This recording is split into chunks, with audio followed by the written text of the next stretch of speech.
Con lo cual, mejorar tu intestino delgado y controlar las bacterias que viven adentro de ese intestino es esencial para que todo el esfuerzo que haces con respecto a la alimentación, que si ves este tipo de contenido seguro es un gran esfuerzo, tenga sentido. Comer bien y maximizar tu digestión y absorción de nutrientes es lo que te ahorra el día de mañana o hoy tomar suplementos o hacer déficits nutricionales si no lo haces. Tu cuerpo necesita que repares esto para prevenir enfermedades y además no es difícil de hacerlo. Reparar esta absorción y la digestión de tu estómago es central porque el bajo nivel de ácido en estómago va a afectar a la absorción de vitamina B12, de hierro, de magnesio, de calcio, de vitamina B9 o ácido fólico, de vitamina C e incluso de zinc. En vez de necesitar estas sustancias en forma de suplemento, repara tu sistema digestivo para aprovechar lo que vos ya estás consumiendo. Pero el principal problema de intestino delgado hoy es el SIBO, es el sobrecrecimiento bacteriano en intestino delgado, por sus siglas en inglés, básicamente que se desarrollen de más grupos de bacterias que nunca tuvieron que haberse desarrollado ahí. La situación es muy simple, necesitamos más diversidad de bacterias en colon o en intestino grueso,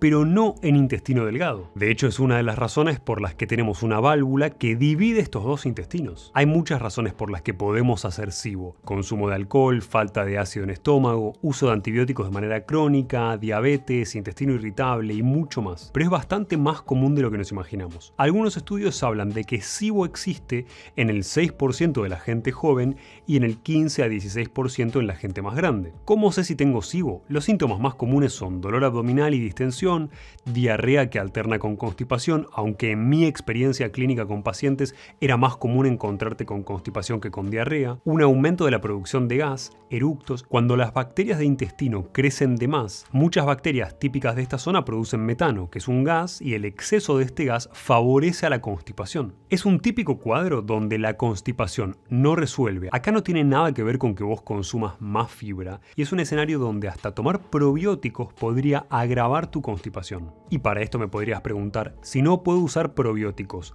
¿puedo usar antibióticos para tratar el SIBO y destruir estas bacterias que están desarrollándose de más y así mejorar mi intestino? Sí, podemos, pero los estudios muestran que si no cambias el hábitat, el que permitió que estas bacterias se desarrollen, por más que hoy las destruyas con antibióticos, se van a volver a desarrollar y la recurrencia sucede en casi la mitad de los pacientes. O sea, casi la mitad de los pacientes que hicieron el tratamiento al año vuelven a tener estos síntomas. Así que usar antibióticos tampoco es el primer paso. El primer paso es eliminar todos los elementos que favorecen el desarrollo de estas bacterias. ¿Por qué el desarrollo de bacterias de más es un problema? Porque estas bacterias, por ejemplo, son un problema y otras que están en colon no lo son. Porque el SIBO interfiere con tu digestión. El desarrollo de estas bacterias termina dañando a la mucosa de tu intestino delgado, al recubrimiento de tu intestino delgado, y esto termina dando como resultado un intestino más permeable a elementos que no deberían ingresar a tu torrente sanguíneo, como proteínas más grandes de lo que vos deberías absorber o bacterias. El ingreso a sangre de proteínas relacionadas con una comida en especial, por ejemplo, que no deberían haber ingresado y entran, puede causar una respuesta de tu sistema inmune que a lo largo del tiempo vaya generando o alergias o intolerancias a ese alimento, más inflamación, y esta permeabilidad intestinal está muy relacionada con las enfermedades autoinmunes. Además, a nivel de tus nutrientes, ya no por razones de pH como antes, sino ahora por las bacterias en sí, se dificulta tu capacidad de absorción de grasas por el efecto que estas bacterias tienen en tus sales biliares, lo que lleva a deficiencias de vitamina A, de vitamina D, de vitaminas liposolubles y de otros nutrientes liposolubles, que básicamente necesitan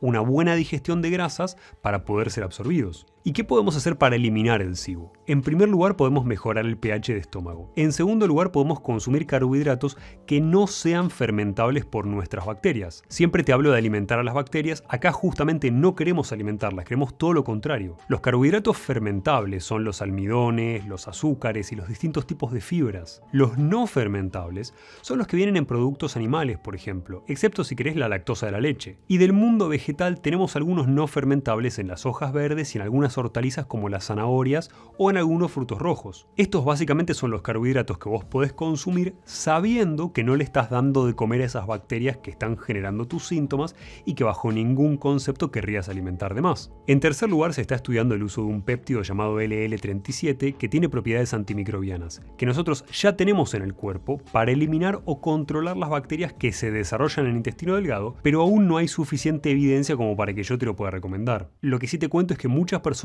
que lo usaron refieren haber resuelto por completo sus síntomas de SIBO y a la vez refieren no tener más distensión después de comer carbohidratos o fibra. Hay muchísima información sobre los péptidos porque hay miles de péptidos, cada uno cumpliendo funciones diferentes. Más adelante vamos a hacer un video específico de esto. En cuarto lugar, el antibiótico que normalmente usamos para tratar SIBO y otros trastornos intestinales funcionales se llama rifaximina. Y es un antibiótico que no es de tan amplio espectro, y eso es bueno en este caso porque permite que no dañes a toda tu flora por usarlo. Pero existen abordajes naturales alternativos que tienen propiedades antimicrobianas, como por ejemplo el usar extractos de ácido láurico. Pero muchas veces las bacterias en el intestino delgado se protegen de sustancias antimicrobianas, no importa si hablamos de un antibiótico como de estas sustancias de extractos naturales, generando algo llamado biofilm, que es una capa que protege a la colonia de bacterias. Para que la eliminación de estas bacterias sea efectiva si forman biofilm, necesitamos usar alguna sustancia que elimina el biofilm en conjunto con las sustancias antimicrobianas que vamos a usar después. Para eliminar los biofilms se pueden usar lactoferrina, que es una enzima presente en la leche, N-acetilcisteína o NAC, o natoquinasa, que es una enzima que tenemos en el nató, en un fermento de porotos de soja. Y la moraleja de todo esto es que vas a tener muchos mejores resultados usando algún tipo de terapia antimicrobiana en conjunto con estos elementos que eliminan el biofilm. En quinto lugar, no uses probióticos. En el SIBO encontramos un desarrollo exagerado de bacterias, que producen algo llamado D-lactato. La acumulación de esto genera muchos de los síntomas que vos y yo asociamos al SIBO y que no queremos tener. Pero hay bacterias presentes en la enorme mayoría de los suplementos de probióticos, te diría una de las más comunes es el Lactobacillus acidophilus, que aumentan el D-lactato. Entonces, con tu buena intención tomando probióticos, en realidad vas a estar agravando los síntomas en el cuadro de SIBO. De hecho, las bacterias y microorganismos que han mostrado mejorar los síntomas de SIBO son justamente las que encontramos en los suelos que no han sido hiperexplotados. Si vas a utilizar algún microorganismo, lo mejor para esto es una levadura llamada Saccharomyces boulardii. Y en sexto lugar, tené presente que es normal que frente a estos síntomas empieces a cambiar tu dieta. Pero ten en cuenta que hacer protocolos de alimentación para esto, el más famoso hoy es el paleo autoinmune, donde se eliminan la mayoría de los alimentos que nutren estas bacterias sin reparar a los problemas que hicieron que tengas este desarrollo bacteriano en primer lugar, nunca van a ser una solución por sí solos. Van a mejorar los síntomas momentáneamente y cuando vuelvas a incorporar más alimentos, van a volver. En séptimo lugar, acelerar el tránsito intestinal mostró mejorar el cuadro de SIBO y disminuir las chances de recidiva después de un tratamiento antibiótico. Con lo cual hay muchísimo que puedes hacer para mejorar el funcionamiento de tu intestino delgado y sobre todo para evitar este desarrollo excesivo de bacterias en el intestino delgado que dañan tu salud y además dañan tu digestión.